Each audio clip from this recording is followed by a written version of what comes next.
தங்களை ஓட்டு வங்கியாக காங்கிரஸ் கட்சி பயன்படுத்துவதை முஸ்லிம்கள் புரிந்து கொள்ள வேண்டும் என பாரதிய ஜனதா கட்சி தலைவர் ராஜ்நாத் சிங் கூறினார்.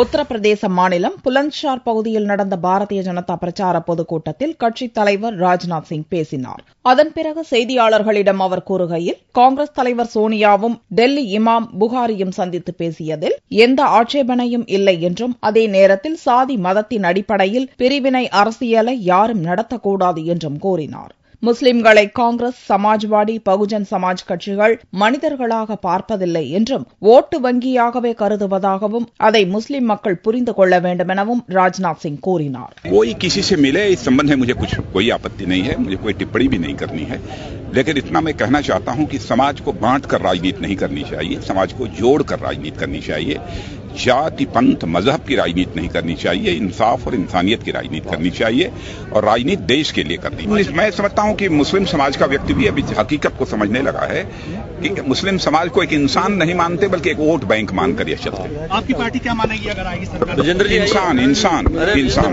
உத்தரப்பிரதேசத்தில் சமாஜ்வாடி, பகுஜன் சமாஜ் ஆகியவற்றில் எந்த கட்சியின் ஆட்சி நடந்தாலும் மதக்கலவரம் ஏற்படுவது சகஜமாகிவிட்டது என்றும் கூறிய ராஜ்நாத், சமாஜ்வாடியின் ஆட்சியில் கடந்த ஓராண்டில் மட்டும் 237 மதக்கலவரங்கள் உத்தரப்பிரதேசத்தில் நடந்திருப்பதாகவும் புள்ளி விவரங்களை தெரிவித்தார்.